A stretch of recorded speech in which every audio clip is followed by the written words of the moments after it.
spitting like I'm shooting from a gun. Hex to the moon, floating in the sky. 999 in this bitch, yeah, I know you feel the vibe. Pulsechain, no ship is saying, yeah, energy of blade. I'm sipping on that potion, and it's like it done a day. Ain't fit it, money glitch, chasing dollar sign, yeah. Pockets full of green, yeah, you know I'm on that grind, yeah. Our layer one is number one, we cannot stop, now. A million fans, I can lie, I'm on fire, now. Yeah, I can fuck,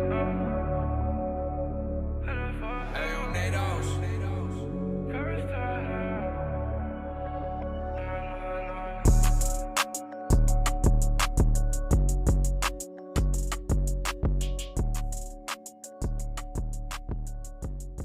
What the hex is you guys talking about? Good morning, you guys. When Bob's? Yeah, my feet cramped. Wow. So It's like- tomorrow, you guys, 500,000 pieces. You're going to be on the ladder again. Holy crap, dude. all that That's entire twice what we did that one day. entire back room, you guys, It's a lot. That's a lot. The 2 containers are coming here. None of them are going to storage. All right, my mom is making me some kind of really healthy drink this morning. Mom, what is in my drink? Your drink is apple cider vinegar, Jenna, because it's very, very healthy for you. And we have apple juice in it and ginger and turmeric. And I drink this every day. All right. And now I'm going to get you on it. Bottoms up.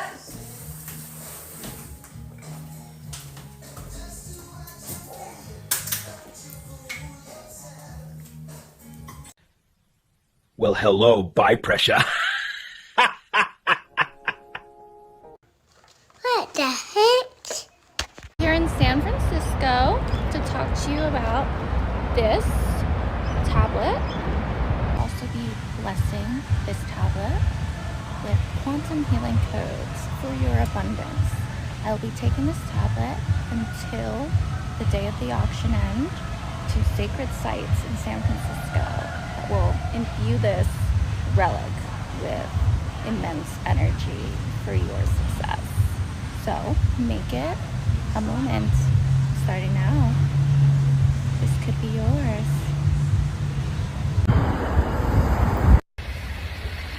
My favorite thing in the mornings are coffee, sunshine, and What the hex? oh, and by the way, I'm human. There's only one Tam, only one Tam. What the hex is going on, ladies and gentlemen? Har. Heart, mate. Heart. Hi everyone, I hope you're having a wonderful weekend. Just a quick update. I've been traveling, so my cryptocurrency studies have not been at my greatest attention span currently, but I will be looking up on it tonight because I'm back in San Francisco. I'm excited to share this journey with you all. But tonight I will look into all the videos and websites that you sent me. So thank you so much for your recommendations. I'll check in with you all soon. All right, bye. Oh, also check out the Notion site in my profile, and it's also pinned at the top for basically where I'm at right now. I really don't know that much about cryptocurrency beyond like the high level concepts. So I've also really wanted to look into it, not just because of the financial part, but just like the architecture also. So I'm really excited. Mr. Papa Boner? You're right, sir.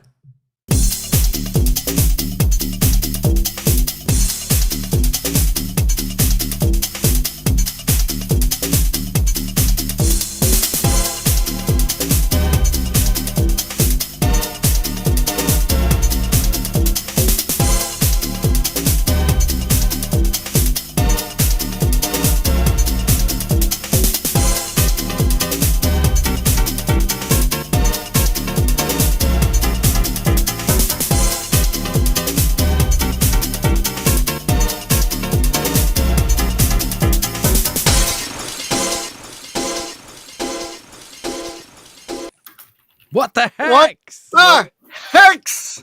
What the heck? Kim. Hello. What the heck? What the heck? Welcome. There What you the go. All right. Welcome to the show. Man. Thank you for having me. Welcome. You guys, we have Kim Tran on the show. The tablet girl. She's been selling these on eBay. How many did you you actually, got? did you actually sell that? Just one so far, but you Just never one. know. Okay. All right. Well, you must be living. We can see in the back of your window in this affluent area, so maybe there are some more In the city. coming your way. So, just for introduction's sake, my name is DJ Cryptomatic. I'm the founder. HEX Pulschain, the official captain of the DJ of the community, and I live in Munich, Germany. We're actually streaming live from Germany right Don't now. dox yourself, DJ. So you're Come on. overseas. Yeah, DJ. I actually don't live in Munich, but never mind. and Actually, there usually is live in Denmark. and there is Papa B. He lives out in the ocean in Out in the ocean. in SeaWorld, and Peter is from Transylvania. He's an actual vampire for Halloween. So That's right. and you live in San Francisco, right? Correct. No. Perfect. You see what a mix-up. How global this is. Yes. Getting everybody connected. So how has your journey been so far, Kim, into our little ecosystem here? How has the experience been so far for you? It's been fun. I think it's been about a month so far. Right. And I feel like now I've gotten a better understanding of where we're at. So I think, pretty quick learning. Did you know that it took us from the beginning for only one token and one concept and only Hex? It took us about 6 months to understand what the hell T-shares were. So don't feel like you're not a genius for coming in and after a month being able to pitch something. And we're going to try to test you on that. My interest level is peaked when I have seen you on lots of spaces and streams. I'm wondering what has percolated. What's your impression of the community?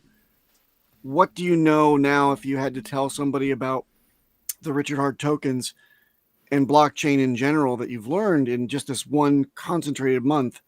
Do you feel confident that you could articulate that for us? I think on a high level, I still don't know that much about Richard, which is, people are like, I've only got 20 more hours of live streams to watch. I think I'm getting a sense of like what he's about overall because of the prior work with Sci-Vibe, which I still did not read yet. But I got you die, so yeah, None don't of us worry have. about it. Okay. So you're good on that one. Please don't worry about it. I think that I was cringing when somebody said, "Oh, to know about Richard, you really got to read Sci-Vibe." Don't worry about the man. Worry about what he's made. Just let's keep that level on this show. We don't worship Richard Hart.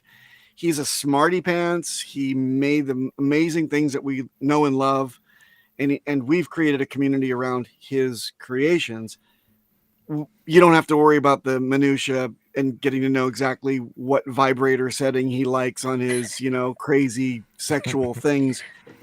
Just concentrate on the stuff he made, please. Okay.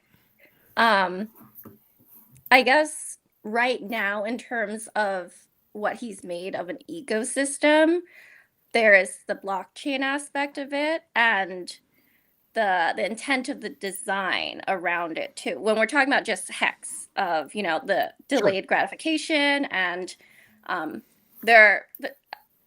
is that the certificate of deposit? Yes, Or is that a different yes, coin? Okay. exactly. I get it mixed You up, got it. so- Done.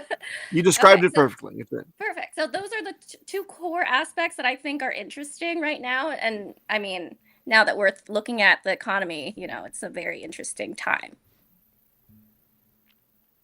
Right. Somebody said yesterday that we were in the pause market because the government shut down. Jay Powell's not getting the numbers that he wants to be able to weigh in very much, and the whole market is just like in limbo. A lot of people are sidelining their money right now because they don't know what the next thing Trump is going to come out with and tweet and try to shake people loose. what do you make of this? You've come into this whole crypto thing at the weirdest of times. You know, before now, you would have been able to say, okay, you're here in a cycle, you buy in the lows, you wait 4 years, you sell at the highs, you rinse, repeat. But we are at kind of a dynamic flux pivotal point now. I envy you because we all bought in and we're like 99.75% down about, now. Not counting the value that we were able to tuck away in the sacrifice. But you're fresh and in, and how deep are you into crypto? Are you ready to make a big move? Are you buying into this whole thing? Is it a big scam to you? Is it a big casino? Does it have a future? I want to know your whole view of the entire industry. Yeah, I think that it is an interesting time, but it's not just relative to your project. It's also an interesting time in the world with technology, right? And I think you can look at it as, we've never seen this before, but if you liken it to like the invention of the printing press, right? It's like you can't expect what to expect because it's just happening, and we're just going to make the best of it, which is exciting for people that look forward to the improvements. And when you look at the financial system, I'm not here to say that like the future is just crypto. I think the technology is here to do what it needs to do. And, we still need fiat for certain purposes. And I think that it should be seen as, for the goal that you have, right? Whether it is, I have some extra money and I want to invest it in a way where I feel protected and I see it growing. What is the most optimized way to do that in my situation? And there is diversification, right? Which is important because we don't know everything and we can't, predict the future. But I think that as a vehicle, crypto is very interesting because we've proven a use case for it with, many different countries out of need, right? Not out of like, oh, this is cool tech, right? It's, I need to use some sort of money, to buy what I need to buy because the government is not providing me with an option here. So if you see that and you see that, there are also downsides to the current, ACH system. And I've seen a lot of improvements to not only the stock market because of crypto, like the trading hours are changing. So I just see it as like a holistic thing. And right now when my understanding of crypto before the whole tablet is I went on to Coinbase. I bought some Bitcoin. I bought some, other stuff, but I didn't really look into it, right? I just treat it as another, I have some extra cash. I'll play around with it like, some stocks. And I had known about Bitcoin earlier too, because my background's in software and I had a lot of friends that were interested in that type of stuff. And I knew that there was something behind the intent of that project and where it is now with Ethereum. I just don't know what the answer is right now in crypto, but there are a lot of things going on. So that right. I'll stop there. When did you first? Look, I too have a history in IT and OT internationally. I was introduced to Bitcoin back in 2012. There was a stock trading platform that we were securing in Hong Kong, and these guys demanded that we add a Bitcoin, set of buttons onto their console. And I'm like, this is garbage. This is never going to pass muster. We're never going to invest in this because this whole Bitcoin thing is got to be garbage. But it just gives you kind of insight that into institutional money and interest being there almost from the onset, right? 2012, it was like less than 3 years old. So had I listened to these guys in Hong Kong, I probably would be a gazillionaire today, like Peter is. And then I wouldn't have to do this stupid show. But anyway, are you kicking yourself from knowing, obviously circulating in the valley, you probably bumped into people that were very convicted, and they said, "Hey, you got to get into this," and you kind of yeah them, and then you bought it like much higher. Is that what happened to you with Coinbase? I mean, it happened earlier, right? When Bitcoin was still on, someone's hard drive and, you might have misplaced it. And then all of a sudden the price is this. And I kind of see it as the timing I don't control. But I think that there will always be opportunities when, you're ready. And I just think this is the perfect time for me to be introduced to it. Just as like a mindset. Like if I had gotten that, windfall earlier, I don't know if my life trajectory would be where I'm at right now. And I think that could be a positive thing to think about. This is the best timeline we're on. Right on. I mean, the advantage as I see with crypto is that it's like really 24/7. You mentioned the trading times earlier. The stock exchange is, very much limited to 8 hours a day, Monday to Friday, depending on which geolocation you're at. Asia's trading at night, Europe in the morning, US in the afternoons for us. So this is like very limited. And also this financial inclusion that there is so high, very high entry barriers to actually be trading on the global markets, whereas in crypto anybody can do it. So that is really what impressed me when I first learned about it, that there's way more chance for global financial inclusion, if you will, also for emerging countries, emerging markets. Do you see that as a thing, or do you still believe it's best to like not put all your eggs in one basket? Like we're all in on crypto, but others in the community are also a bit traditional stocks trading, bit in precious metals, bit in crypto. Kind of what I get your setup is at the moment. I mean, the ideal setup depends on your interests, right? Like the more investments you have, the more you are invested into it to like understand what's going on, right? Yeah. So I would say follow what you're curious about, right? I didn't have the time to dig into crypto before, so I only stayed with stocks, right? Just And trying I to was catch ready- up what's happening in Pulsechain is crazy. Yes. If you miss 3 days, you're old. You're out of the loop. Yeah. Yeah.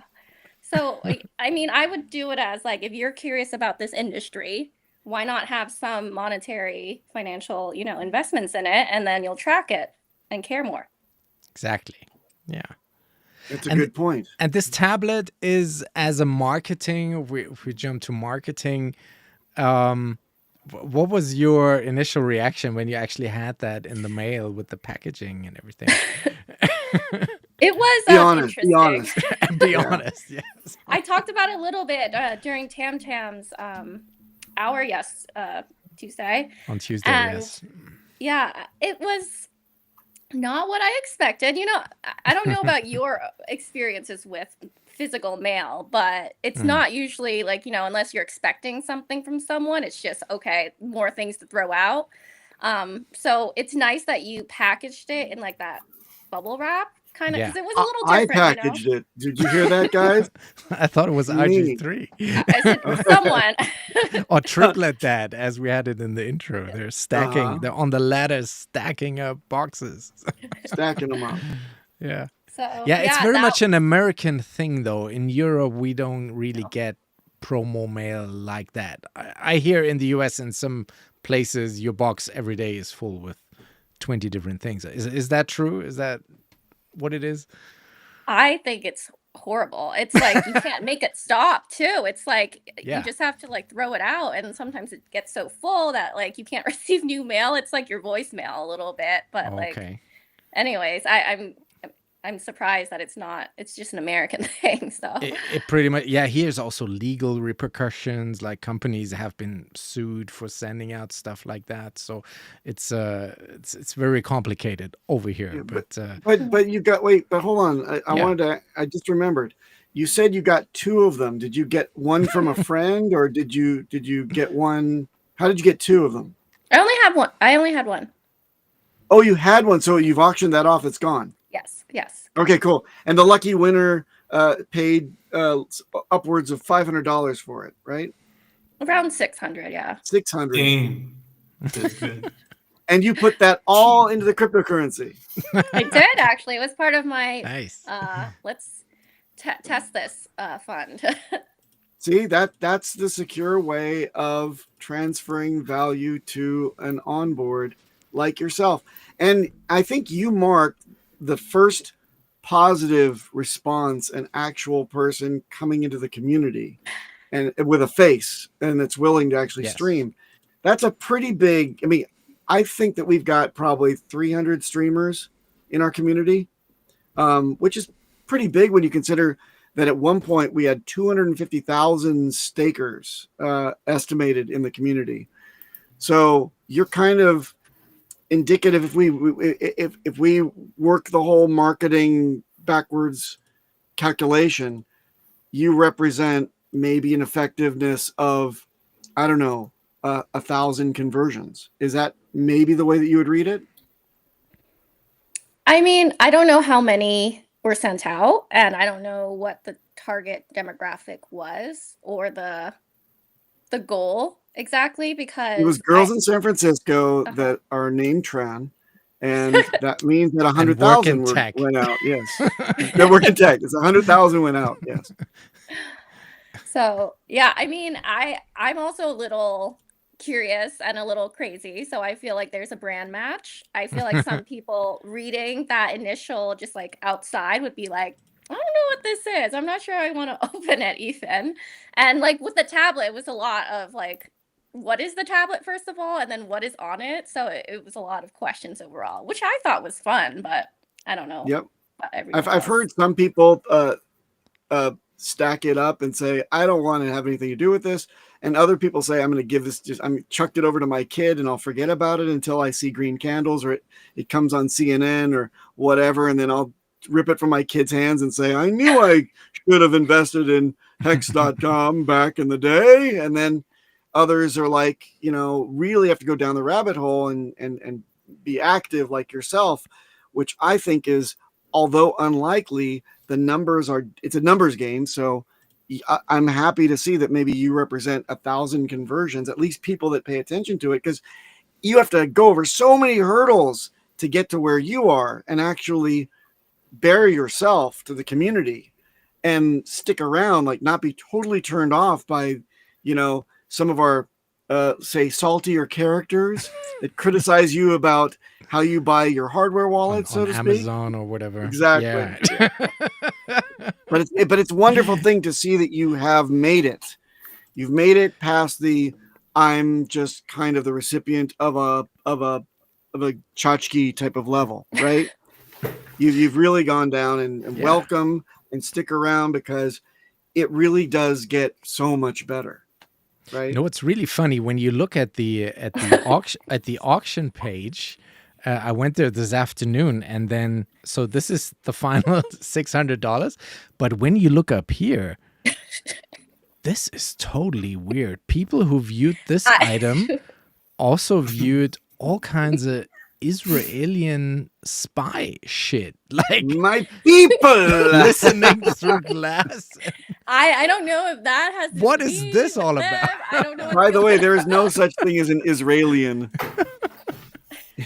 The Jewish spying devices. Yes, it is a Mossad listening device. It is going to infiltrate your router and send all your goodies back to... DJ, can you send me the link? I have to check if I see the same stuff. If it's also on your end, yeah, sure. No, maybe you've got the anti-Semitic filter all the way up, Peter, always. Maybe it's you just won't you. see any of that. Oh, man. Right. So, and then you, the clip we had in the intro is that you went around the Valley and San Francisco and you infused it with vibrations from sacred sites in San Francisco. Now, I happen to travel to San Francisco next year at some point. So what are these sacred sites you speak of? I want to see them. Yeah. So is it that will it be your first time? Yeah, I'm a first time ever up north. Yeah, I've been to Southern California many times, but never to San Francisco. So I'm very curious. Yeah, I mean, from my impression of the cities I've been to within the US, San Francisco is very, very special. And in many different aspects too. It's a beautiful city, there's a lot of nature, and also it cultivates this kind of community that is very intellectual, but also very creative and Yeah. a little crazy, a little crazy. And there are parts of the city that I thought, I received this tablet, I, onboarded to Twitter and started talking to these people. I'm auctioning it off, why not also give in a way to the receiver of the tablet some of the energies around me that are, very positive. So that Your was my city. intent. Nice. As well as, there's some great things about the city that people don't know. So I think just like aligning different interests together to bring more positivity. Can I ask you about the locations? I noticed one was like you didn't go to Marin to Skywalker Ranch, you go to some other kind of thing with the Yoda statue, right? Where was that? Yeah, so that's in the Presidio. Presidio, okay. Yeah. Because Very cool. Me and Papa B, we spoke about this, and he was like, "There's nothing sacred in, in San Francisco. Silicon Valley." No, certainly not in San Jose, right? There's nothing Yes, sacred there, because it's all been changed and whatever. But I'm wondering, when I think of sacred spots in San Francisco, I think of that overlook where they shot Vertigo, right? Some of the film noir places that some of the streets where there were car chases in the 70s and 60s filmed. Fisherman's Wharf, for example, or that pier where there's all those stinky freaking sea lions, But what are some of the sacred spots? What are your top 5 sacred spots that you wish you would have infused into the device? Well, honestly, maybe this is just my opinion, but Fisherman's Wharf is to me a tourist trap. Sure it is, of course. Yeah, right. That's where I'll be. It's always been. Yes, it's always been. Just to for people that want to visit, it's cute and charming, but like expect what you would expect. It's a tourist trap energy, though. It's the yin with the yang. It's Yes. All right. So, what are your top 5 legitimate, healing spots? Yeah, I mean, so my favorite that I actually didn't bring the tablet to is there are all these little secret like stairways in the city that you'll get to like the most beautiful view. And it's just this tiny little neighborhood stairway. And like you wouldn't know about it unless you were just walking around and like, oh, let's go up there and see what's that. Like, and it'll connect different streets. There are actually different shrines too, like neighborhood shrines that you'll see too if you just, walk around the city. And it's a very, very walkable, small city where the neighborhoods each have a different vibe to them, which is really nice. It has a very specific character. So okay, nice. No Lombard Street, no Ghirardelli Square, none of my old happy haunts, because when I came from the valley, when I came to the valley to the city, of course I would work through your one-way streets, find parking if possible, and maybe I get out for dinner and then get the hell out, because I couldn't afford living where you are. I'm sure lots of people can't. It's one of the most disgustingly expensive places on earth, and yet you comfortably kind of situate yourself there. Is this like 9-foot beautiful high-rise apartment type of thing? How did you find yourself in this type of affluent neighborhood? DJ jokes it's an affluent neighborhood, but I would say it really is hard to build yourself up to be able to afford to live in the city. I can't imagine anybody being able to do it nowadays, alone anyway. yeah, thank you. I mean, I worked hard. I studied computer engineering in college, and right out of college, I had acquired around 3 years of work experience through college and also high school. So that kind of set me up for success and got me the job at Apple right out of college. So I went to school in Boston, and I basically right after graduation, I had 2 weeks, and then I moved to California. I lived in San Jose I lasted 6 months in San Jose.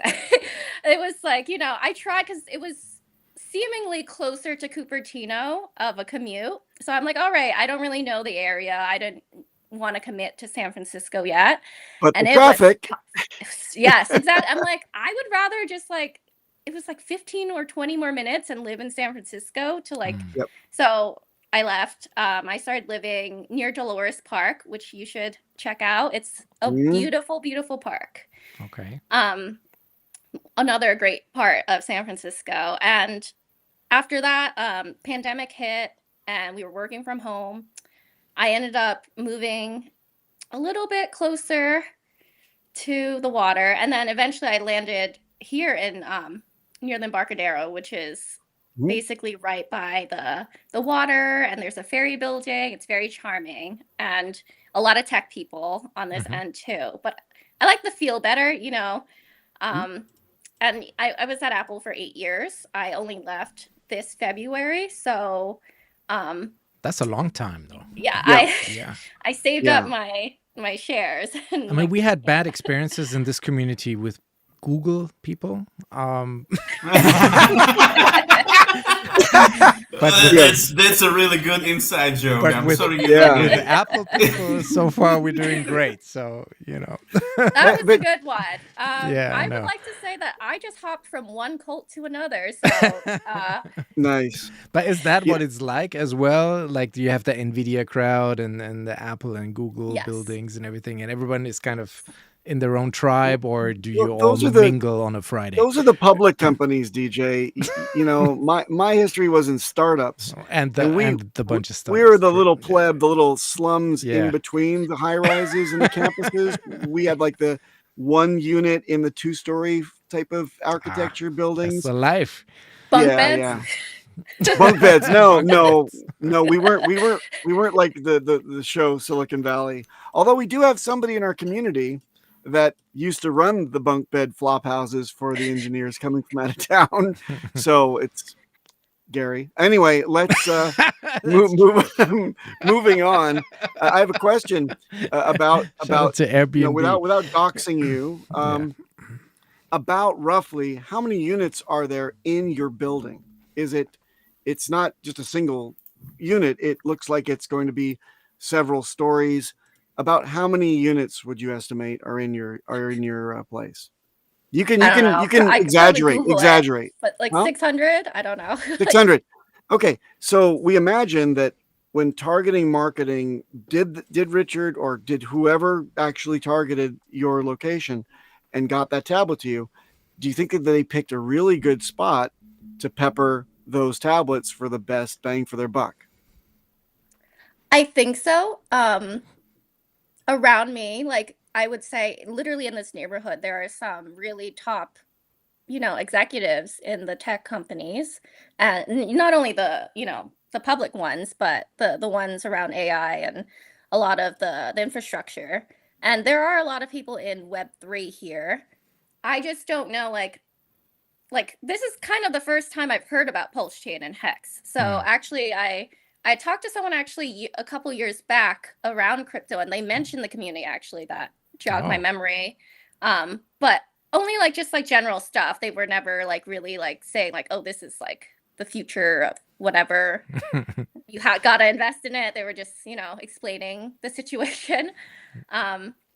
So I don't know, like I kind of talked about it on Twitter where, the Solana community and Ethereum is pretty large here at least. So that's why I was curious why I never heard of it before.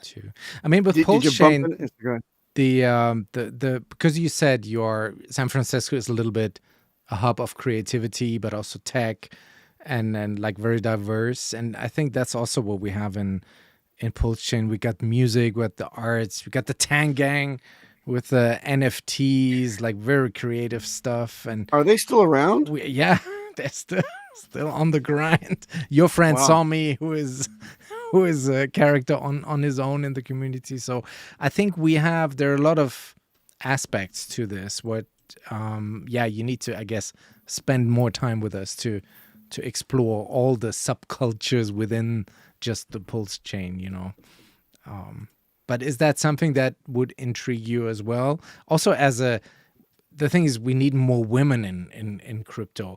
I remember the first year here in Hex, it was all white, male, American, like very, very one-sided in a way. At least the loud voices in the community were, and now that has broken up a little bit more. But I still, we have Tam is fantastic what she does with her spaces on Tuesdays. So we kind of like need more of that sort of the women influencer.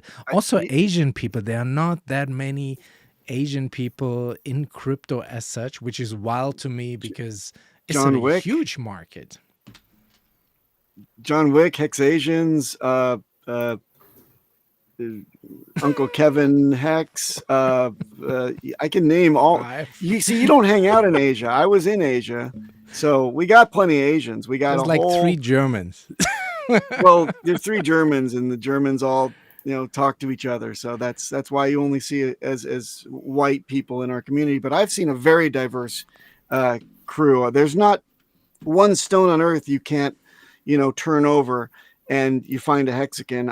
I came here to the middle of the Pacific Ocean after coming from Tokyo. By the way, I left a community in Tokyo of Hexicans. We all just coagulated. We found each other. We actually went out to a couple of dinners together. I mean, and we would text to each other. We eventually had a streaming show as well together. So I know we've got Singapore chapters. We got people in Malaysia, Indonesia, Tokyo, Hong Kong. We got Korean chapter as well. We are ubiquitous. We are all over the damn world. So I don't think that we have a lack of diversity in our cast, but definitely tech in general, women just are, in short supply, right? In the technical stuff. Why? Because they got to be surrounded by the tech all the time, and mostly bald men in front of laptops is what I've always seen. So what are your views? How do we break into more tam-tams in yourselves to kind of spread the gospel and make it accessible to lady folk? And by the way, I don't care what the hell you are, as long as you got green to invest. That's the person that I'm looking at. So that's the color that I see. What do you think? Yeah, that's a great question. And that's kind of what I'm looking into from Ethereum. I just joined this cohort that's run by a lady. And it seems like part of their funding comes from support from these projects, Ethereum, I think Brave browser, etc. And what she does is it's like an 8-week program that kind of goes through crypto basics. And you're part of like a cohort of all women and learning through like her voice. And I think having like tam-tams where they explain their story in a very relatable manner of why they're connected to the community. And that could be, whatever their perspective is. It helps bring in more women because you understand from a dude's perspective, it might be different explaining why this would be an interest, right? So I think that would be a great start. And then once you start getting more people in, I think it's more of, what kind of trends are you seeing in terms of the type of women that are joining and their interests, and kind of feed that. Yeah. Through I started my journey with my wife at the same time. So it's hard to tell how she would have ever found this community otherwise, or, these assets. What I can tell you is I think that this is just generalizing, of course, so forgive me, but I see it in my wife that she's really a lot less risk adverse, right? Or sorry, she's more risk adverse. She doesn't like to gamble. She doesn't like a thrill. She doesn't give a shit about the endorphin rush. She only pays attention to the good days, and the bad days she can get really down. So she wants to throw the whole thing out.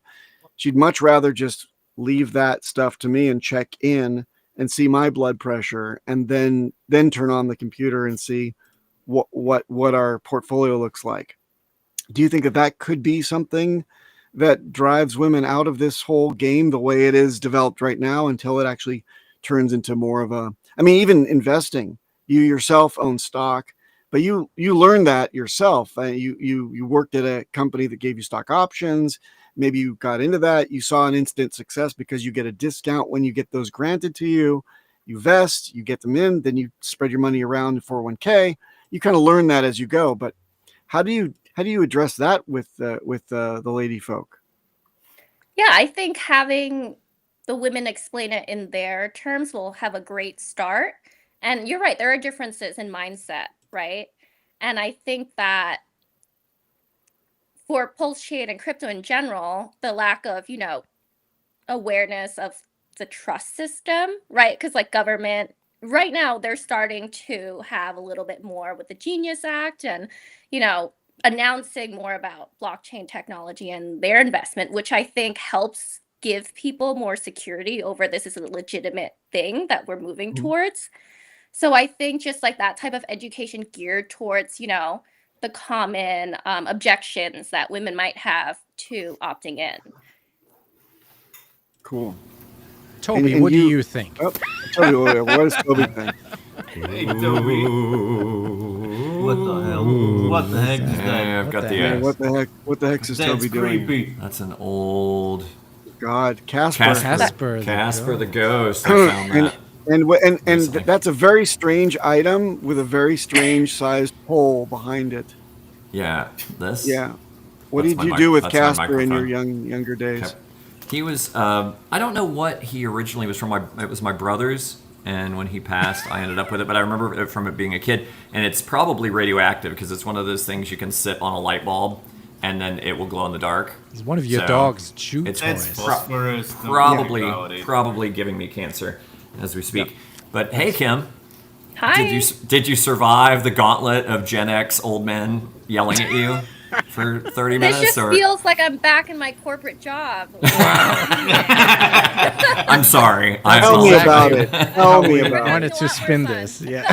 Cool. Good. I was only able to catch the last 15 minutes, and it all seemed very friendly. So I'm like, okay, I'm not walking into like a we're friendly people. Shut up. I know. Give us the charts, Rub-a-dub. Yeah, let's do it. No. Hold on. We have to, before we do the charts, we have to talk about Kim's other venture, which is the Rootstocks. What's the GetRootstock.com? So you're all into oatmeal, right? Yes, this is a plant-based, like overnight oats / chia pudding, I'd like to describe it. So I would make this during the mornings to fuel my day. As a breakfast. But what I didn't understand here is like you measure your bag of power oats against a bacon and Gruyere egg bites. I mean, Gruyere, that's like a serious...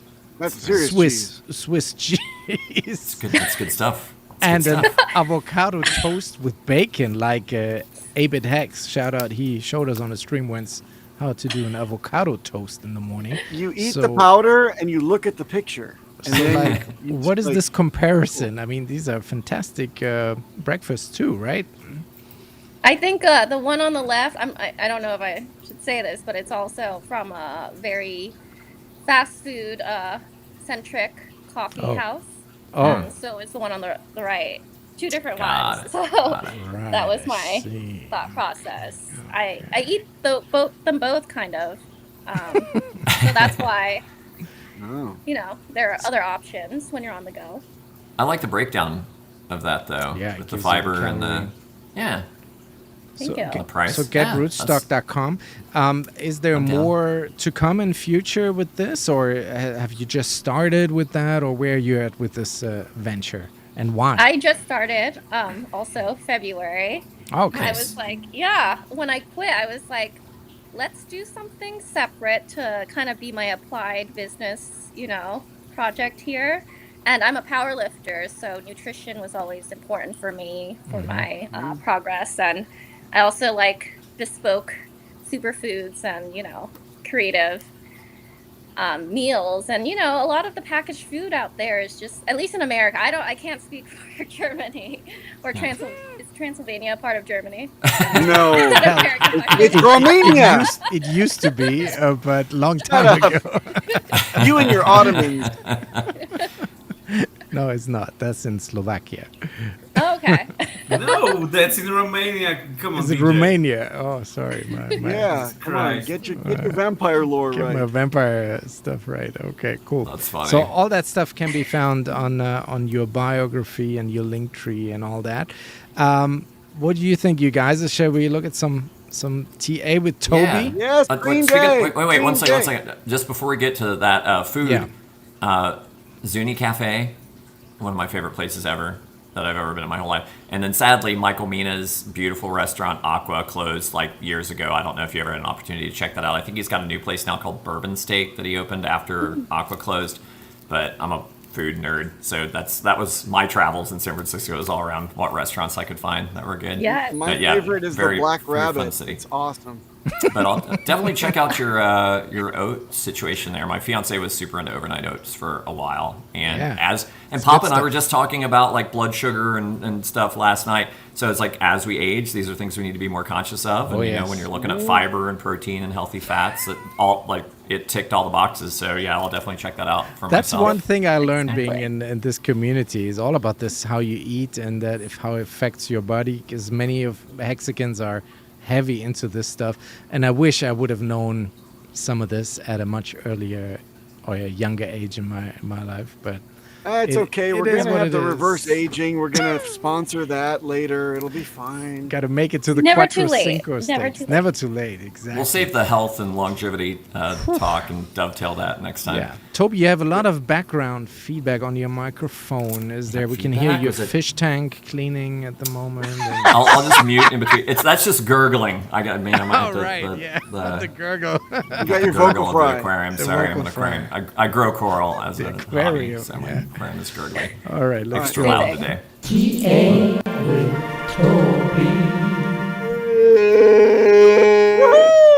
All right. So that was me when I had hair and before my beard went white on the sides. So it's like, Damn. crypto will age you. Warning. All right, so let's jump into the charts. Starting off with Bitcoin, the big And daddy here of we them are. all, right?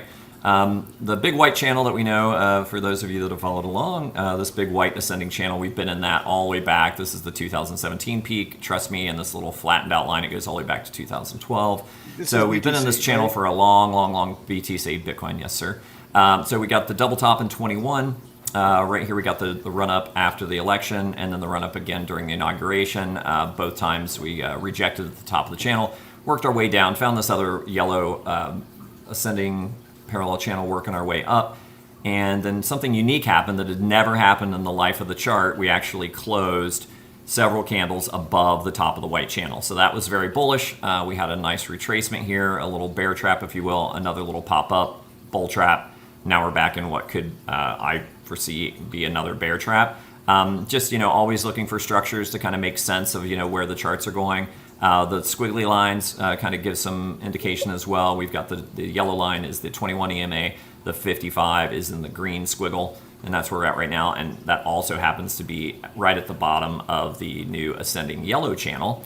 So that's found some support. All of these are 3-day candles. So we've kind of been chopping sideways for a while. You're going to see this throughout all the charts. So this is going to be kind of a quick and dirty one because there's not been anything significant that's really happened. We A lot like of quick side- and dirty.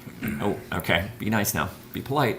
All right. So, That was pretty polite. So anyhow, what? Okay, way down. Yeah, I'm not a country fan. Sorry, the mustache might have thrown you, but no, sir.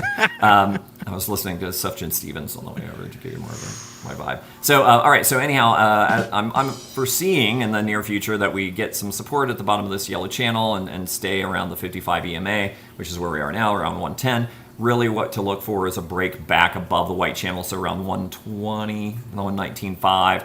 That's where we should be getting some more resistance, and then hopefully we can work our way back up. If this yellow channel continues to hold its value, then I would see us maybe, if we're lucky, mid to late November. If we can get a nice push up to the top side of that channel, we're looking at around 140, which would be a new all-time high. Obviously, we're going to hit some resistance around the previous all-time high of around 125, 126. So I'd be looking for, first, let's get above 120, hold there. Usually what you're looking for is a confirmation, so it would come back and retest and then go. The full measured move of the white channel, say it with me, Papa, be polite.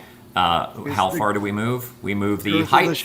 The height, he's again, he's just so dirty all the time. He can't help himself. So anyhow, in parallel channels, Kim, if you're not familiar with TA, basically when you're trying to figure out approximately how much something will move, once you break a parallel pattern, it will typically move the width of that parallel channel. So the measured move of that takes us up to around a $200,000 Bitcoin. Doesn't mean that we're going to hockey stick straight to it. It could take several months to get there. It could take a few weeks. Could take a few days. Just depends on how exuberant the market gets. Moving right along, we're going to go into. Moving right along, we're going to go to HEX, the original, the OG baby boy of Richard Hart, his first cryptocurrency. We have a big white descending parallel channel all the way back to 2021 when we ran up after the Pulse sacrifice in May of that year to the all-time high in September. And then we had a couple little wicks above it here in April and May of 2023 with some over-exuberance during the launch of Pulsechain. And then, as we all know too well, we've just had a lot of blood on the way down. But good support, lots of confirmation at the bottom of that channel all the way down here. Got a nice move up and have chopped sideways for quite a while now. We've got this internal yellow parallel channel inside the white parallel channel.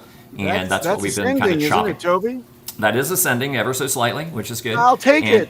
And something else to consider besides the top of a channel and the bottom of the channel is the midline. So right now we're just pinging right off the midline, which is also right around its 55 EMA. So hopefully we can hold here. Big sell pressure is out of the way with BankX being tapped out a week or two ago. So much with the broader markets, we're waiting on Bitcoin to do its thing, and then Ethereum, and then typically alts go. So I would imagine it's not going to be different this time. Maybe a little bit of an extension of the cycle, but I would really look for things to start to pop Q4. So hopefully we can start to curve our way back up to the top of this yellow channel, which interestingly, I'm always looking for confluence. It happens to cross the white channel right around mid-November. So if we can finally get a little bit of October in the last 7-8 days of the month that we have left here, maybe we can get to the top here and finally break the top of that white channel and sustain. Full measured move of that would get HEX back up above 5.5, 6 cents. Obviously, that's a long way from its all-time high of around 52, but from there you start looking at previous supports and resistance as we start to march our way back to all-time highs. Moving over to PHEX, the copy, the new, younger, sexier, more fit brother, if you will, in some people's minds over on Pulsechain. Got a lot of weird structures going on here that we've just trying to make sense of this since its launch. Largely sideways since launch. All-time high on that was about 4.5 cents. And then, we chopped sideways, came back up, made another run at it here back in December of 24, down and then sideways again. So we've got this. See here how you're still early. Nothing has actually happened yet. On the Pulsechain side, it's like there's a lot of opportunity in all of RH Core. Yeah. I believe personally, I'm painfully long. So we've got a descending green channel that we've been in now since all the way back in the end of July. We're holding the bottom of that channel pretty nicely. Nothing to really speak of here on the 3-day as far as the moving averages. Those are well above us. Looks like the 21 EMA is at the midline around 0.008. So that's what I'd be looking for the next resistance, is if we can get a little bit of propulsion off the bottom of this channel and start working our way up. Then if we can get the measured move of that gets us up to about 1.50. The full measured move, if this is indeed still a bull flag, which is like this, typically when the flag is longer than the pole, then it's kind of not a bull flag, but we were speculating that it could be. This little diagonal line is the length of the pole of the flag, if that makes sense. And that would take us up around another previous resistance around 3 cents. So from there, you would be looking at previous supports and resistances, which aren't a lot above 3 cents. Really, the next stop would be the previous all-time high around 4.3 cents. And then it's a blue sky breakout because you can't really tell where you're going if you've never been there, right? So you can look at fib extensions and other things that are a little more advanced to give you an idea of where it could be going. But, if we really get exuberant, some of the fib extensions take you to $1 on the PHEX side. So that would be a pretty monumental move from here. But, we've seen a 10,000x before in this ecosystem. So $1 from here is not anywhere close to that. I mean, what are we, like less than a penny right now? So you're only looking at 100x plus, which is a sneeze in crypto when it really gets going. Moving right along to Pulse, that's the gas token of the chain. Usually the less sexy of the tokens because it's the gas token. Everybody just needs it to transact. There's not any giant narrative on it, but it's the underlying thing you kind of need to make everything else go, right? So here's when we launched. We had the nice spike up. We were at about 2.5 to 3 times SAC right off the rip. and then just kind of, major corrections all the way down to the September of 23. Came back up, popped up again around the anniversary of Pulsechain's launch, March-ish. Well, actually a little before the anniversary, and then another downturn, rode along the middle, and then we started to find some structure on our way back up to the top of the orange channel. Right now we're on the bottom of that, so it's a little dicey. Typically I'm looking for some confluences.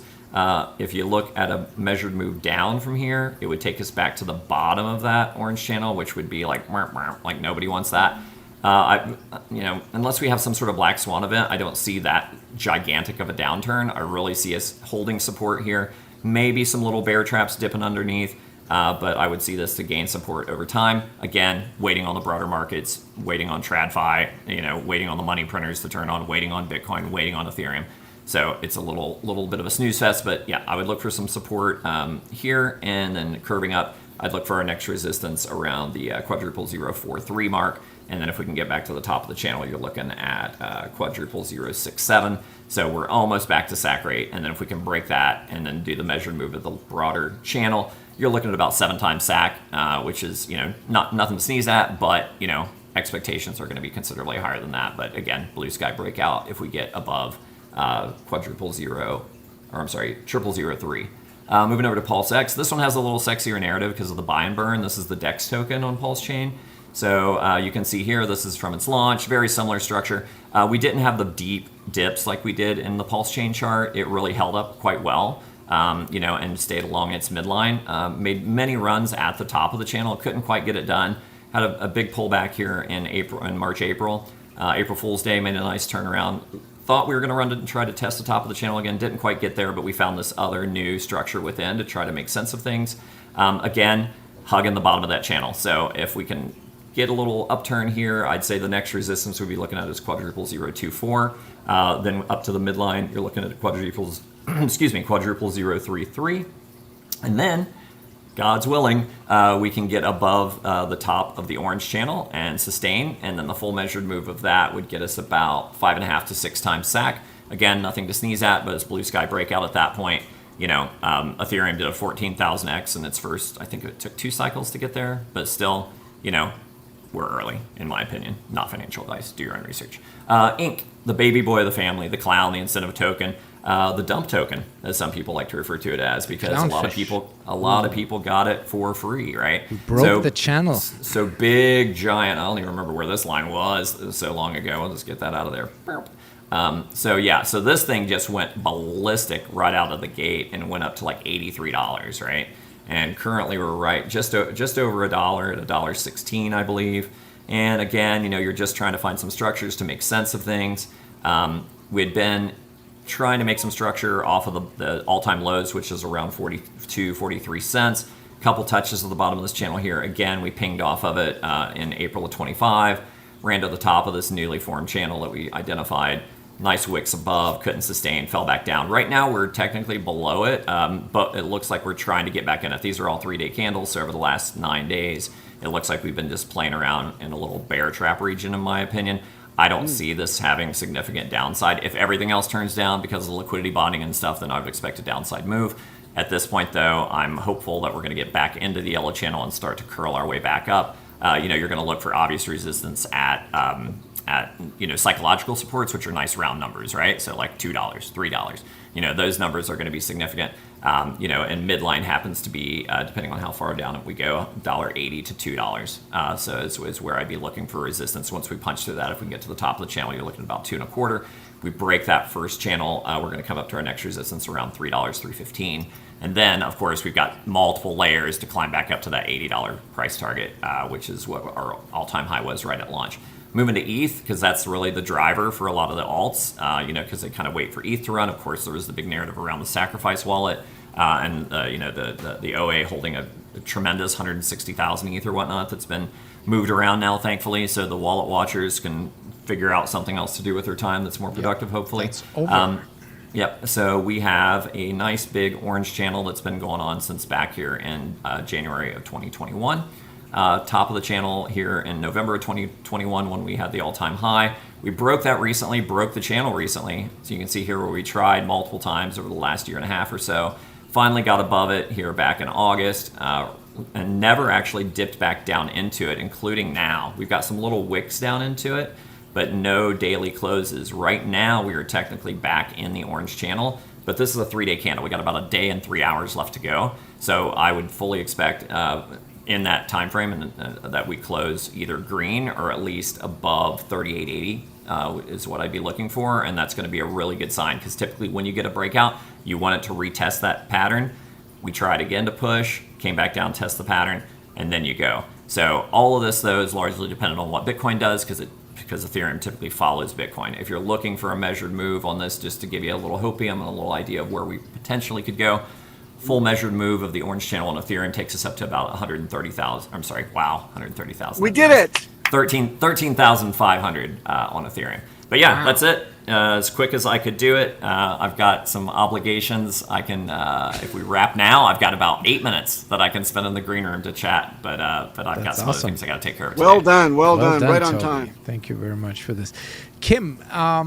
Is there anything we can answer you? Like, do you have any urgent, immediate questions about Hex or Pulsechain or security? Anything that's on your mind that that we can answer you? You know, the whole hardware wallet thing is like we push back against this wholesale story, but I'm sure you've got the gist of that by now. Is because it's very simple. In the past, there have been tampered devices, you know, being sold on Amazon and on eBay. Matter of fact, there was a story once where Ledgers, which Nano Ledger is the other big, you know, company compared to the Trezor that sells these devices, that came with already a pre-installed wallet and a piece of paper with 24 seed words. That was a silly one for you to use. The serious one was but when you knew, Nano X. you know, you think, oh, that's what you should be doing. But of course, someone else has another DJ, copy. it was of the Nano X with the soldered in USB phone home device. That was the notable one. It's a real collector's item if you got it. Apparently, like 1,500 of these things actually went out, and if you crack them open, you know, there it is, very professional. It actually took the update of the firmware as well, which is ridiculous. Yes. But if you crack it open, you can actually see, it's documented online, the actual soldered in USB phone home device onto the chipset directly. So there were exploits, but most importantly, we take the word of the manufacturer as you prompted. You brought them into the discussion we were having online, and they said, of course, it's always best to buy from our site. However, we do have, for convenience, you know, an authorized store on Amazon where our items are supposedly cordoned off, but they're not touched by our staff. Therefore, let me put it this way. I was actually into the doctor's office. I didn't want to bring this up, DJ, but thank you very much for doing it. I was in the doctor's office. We have 200 people watching live right now, so that's all they tuned in for. So we gotta have. I want to put a cap on the. I want to put a cap on the whole debate, and I just want to say that it happened that I was in the doctor's office, and my wife was checking in the clinic to see the doctor, and a question came up on the kiosk, and it said, "Do you have any other medical insurance?" And she accidentally put yes. And then the system locked up and says, you can no longer check in on this kiosk. Use the phone to work it out with the employee that will lead you through the process, because now you've elected to admit that you may have another third party in this mix. And if you've ever been in the hospital when you have two different insurances because you think doubling up is a good thing, they will, I won't say they'll hesitate, and you'll get the care you need. But when it comes to, hey, you've been in our hospital for 3 days, it's time to address the bill that, you know, how are you going to be paying for this type of thing? It happens to everybody that goes to the hospital. And that's when two insurance companies are on the line negotiating and bickering to each other, and somehow that delays your ability to get an actual invoice in the mail because liability comes into play, right? Both insurance companies fight each other to decide who's going to pick up the charge, who's going to actually assume the liability for your damages. So the same thing happens in all supply chains. I was in channel management for decades, and I'll tell you that when we wrote T's and C's and we worked with our channel partners, our resellers, our distributors, there was definitely truckloads of liability paperwork that the customer never sees, but we in the business world really have to weigh in and negotiate about. So when somebody tells me, oh, I bought this lock from a distie and it malfunctioned because of something that we can trace back to a supply chain issue, and I'm the manufacturer, I say, well, it's good you bought it from a distie because it's on their books. It's their liability.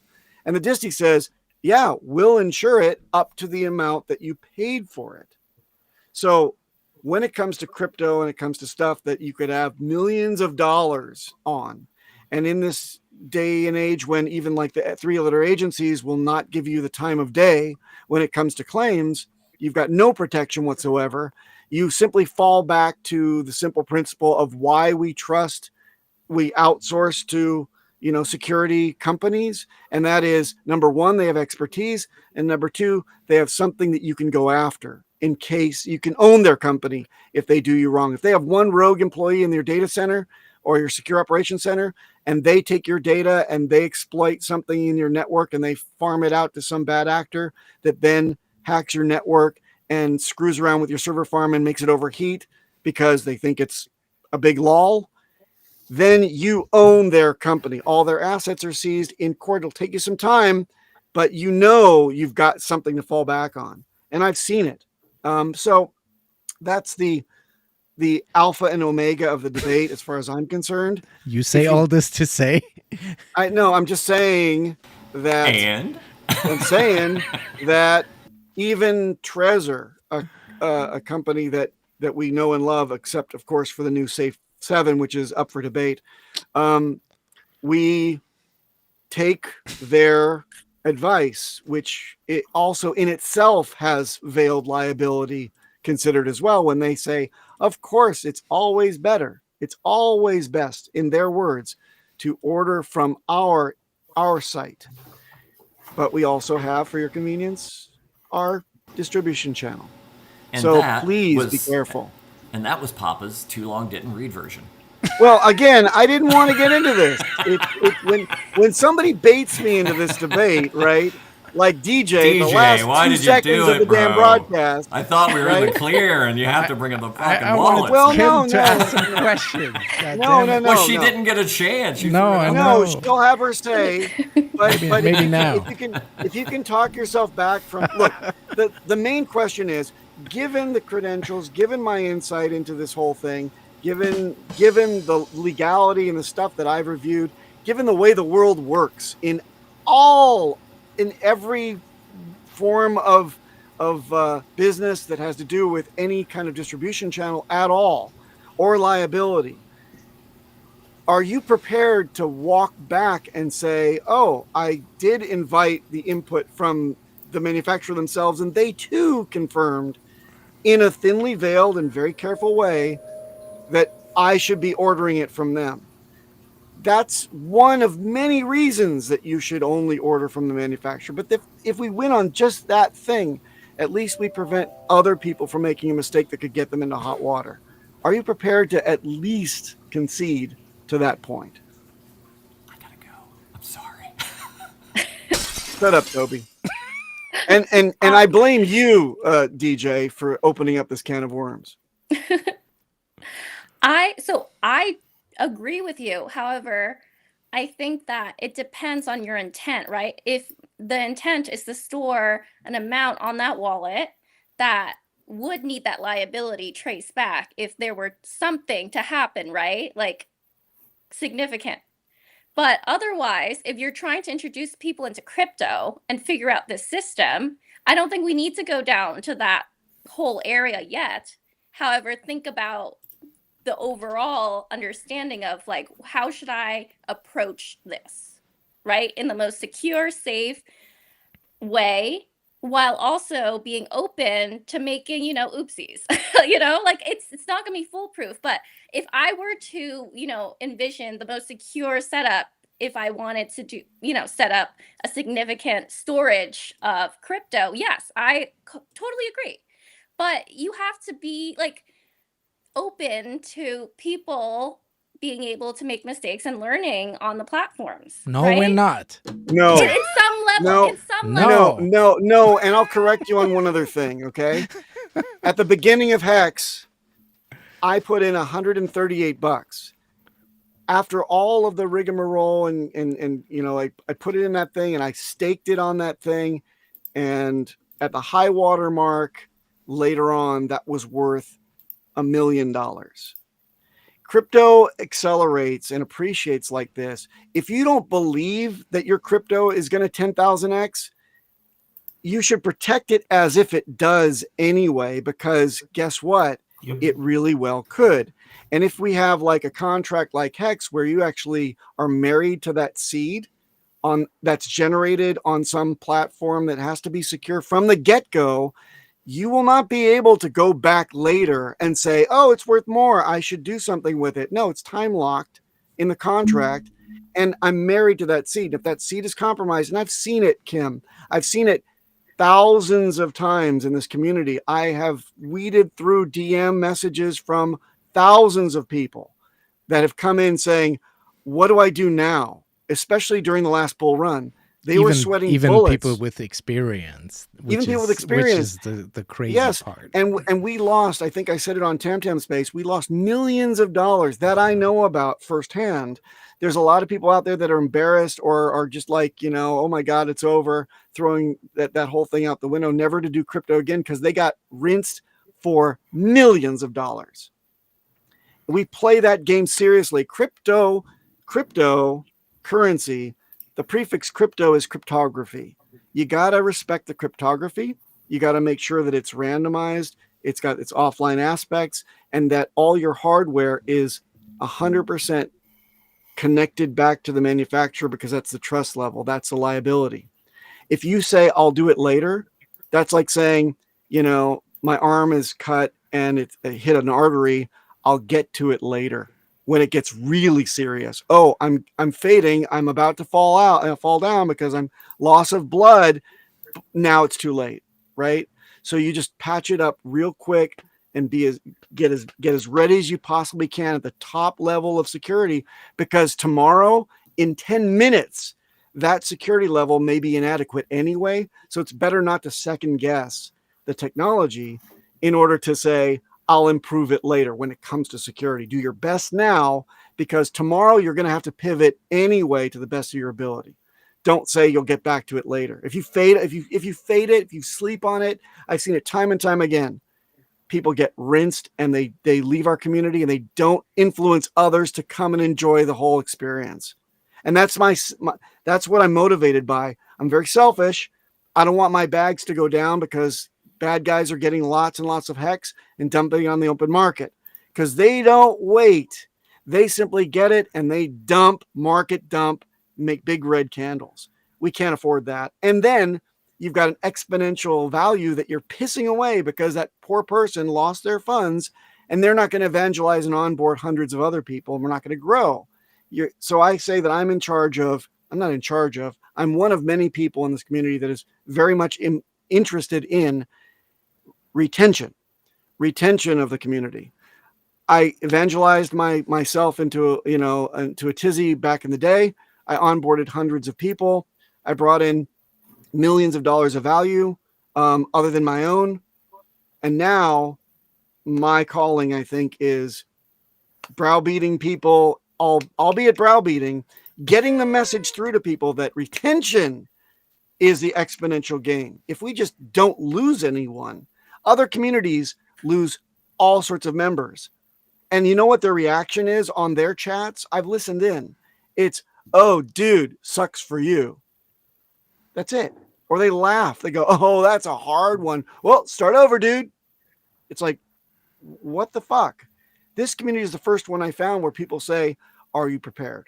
Do you know before you get into this game how to do it right? Okay. That's why I'm very passionate. That's why I'm lecturing a lot of people. I apologize if this seems like a lecture, but you are very logical based person, very intelligent. You're going to be a huge influential member of our community. I can tell. I'm just saying, getting that foundation right and getting you kind of tweaked in the right kind of frame of mind. We're not all experts on everything. I know only a few things, and security is one of them. You know, a plethora of things that I'll never be able to talk about. And it's the very basic setup, you know, as a Trezor from the manufacturer with a passphrase.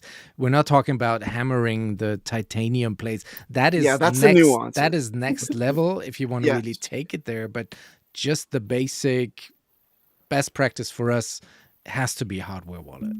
And directly from the manufacturer.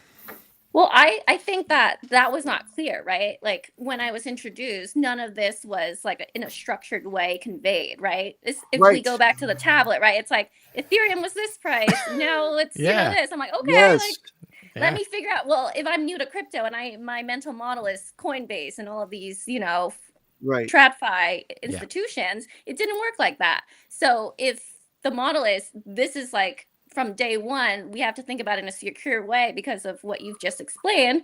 Why isn't that in like on the website, like acquire a hardware wallet in these ways? That's a great fucking question. Great question. Big fight for years. I'll tell you why Richard never said that back in his videos. And I've had fights with people from even before Hex launched, right? If we're in the chat and Richard is talking about the concept and I'm trying to sell people on, all right, get your hardware wallets. Let's get ready for this because it sounds like it's going to be a commitment to an actual seed. Richard is a very wise person, and he also understands the limitations of his own liability. He doesn't talk about other projects. He doesn't endorse shit that he didn't make. He also tells people for the biggest bang for the buck. In the day, he thought that it was too complicated for people to think about hardware wallets at first for onboarding people wholesale. But then he would throw in these little hints into the end of his segments where he would say, unless you are, you know, prepared to really manage your backups of your seeds well. And somebody explained to me, this is a paraphrase from Richard Hart himself.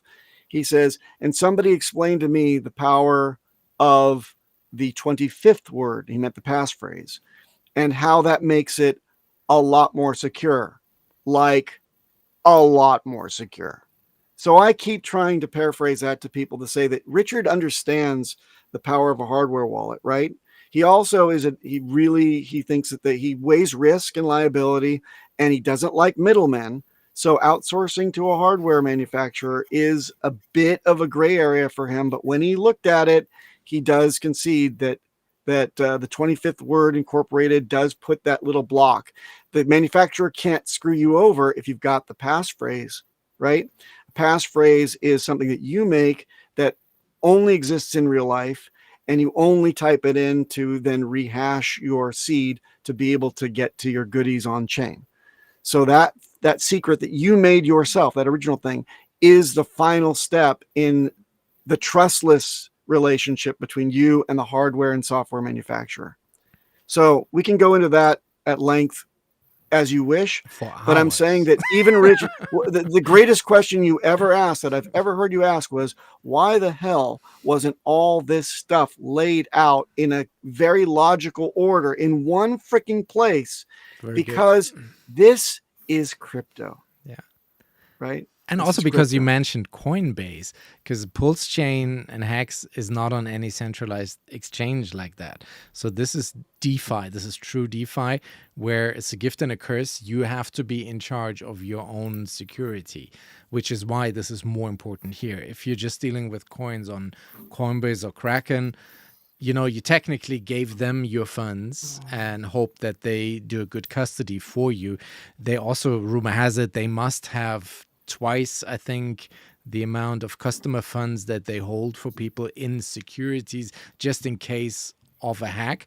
But even if there is a hack in such an exchange, we've seen that with Mt. Gox, for example, which was a very prominent Bitcoin exchange that got hacked, and it took people 10 years to get their they still haven't gotten it back. Or some haven't even. It's a very long, tedious process. Whereas So that's the big difference. Also, why we don't like centralized exchanges that much, because here you're really, there is no middleman. You're really in charge of your own funds, but that's why you also have to protect them. Yeah, Like- you are like your you own are your bank. own You've bank. heard that, right? You've heard the expression, you are your own bank. That's why this Think is about- more important even. Yeah, think about how you would design your own bank, you know? Would you have a teller that says, "Hey, welcome to Starbucks. Can I help you?" No, you'd be like, "Where's the armed guard? Where's the freaking, bulletproof safe? flask? Where's the safe, right? Where's the vault?" So it's really funny. Where is the outro? Jesus. Where's the outro? Shut up, Peter. Anyway, have you got a Kim? question I hope for we don't Peter, talk. I Kim? hope I don't talk you to death. I just wanted to make this point. I did not mean to even bring this up. DJ stepped right in it, and I go off. But that's my into a bailiwick, turd. right? So that's what I'm very passionate about. I told you that I would tell you my qualifications. I don't even want to bore people with my qualifications, but it's long and extensive, and stuff that this crypto game, this security thing with hardware wallets it's mice nuts surrounding error compared to what I was involved in IT and OT security. This is really simple, and it pains me that people don't get the simple message of use this one appliance the right way, manage your liability, and you're fine. That's it. That's all you need, because you're working on SHA 256, actually 512, quasi 512. If you've got the passphrase, it's robust enough for you. Nobody's going to be able to do it because it's cold storage and offline. Why can't you understand this? And people just say, I want something that's orange or purple or is more digital or is Wi-Fi enabled or is Bluetooth enabled or has a battery on board. And you tell these people, shake your head and you say, no, you want a freaking iron lock from like 1200 BC. It's like you want, or 1200 AD, you want this thing to be durable and difficult to get in based on the amount of time that you have to crack it. That's it. It's pretty simple. Cryptocurrency, cryptography plus currency. I think for me, as a person receiving this information, it makes sense. But if you were to continue this effort in marketing, I would maybe rebrand to you are your own bank and then, define cryptocurrency and the importance of it, right? Because I don't think most people are aware of that, right? Yes. They think it's funny money. So just Yeah. something to think about. Yeah, sure, That's sure. very good. Richard is watching this show, so I'm told maybe. Yeah, sure. No, he's not watching anymore. Maybe he takes it on board. He edits out anytime Peter speaks. All right, you because guys. like So 3 follow months Kim ago. Tran. Follow Kim Tran on her socials. What's the best way to get in touch with you? Where do you get the oatmeals?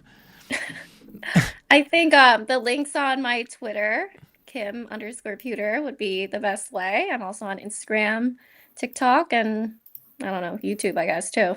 Yes, and the links are also down in the description. You guys, thanks for tuning in. Just for housekeeping, we have daylight savings time coming up. So next week, we may or may not be an hour earlier, Peter. So it's 9 p.m. for us here. And we have Ben Sierra on the show next week, who is the founder of Liquid Hex. And he's also another shitcoin, Peter. And he's also been shilling us heavy on the European blockchain convention. That deserves a lot of praise. I think he's been on the main stage talking about Pulsechain. So we're going to talk about that. And once again, Kim, thank you so much for doing this. Thank you for thank you, Kim, being with us today. Yeah, thanks for having me. It was great chatting. All right, it's an outro, you guys. Follow up, smash the likes, and we see you on the next one. Outro.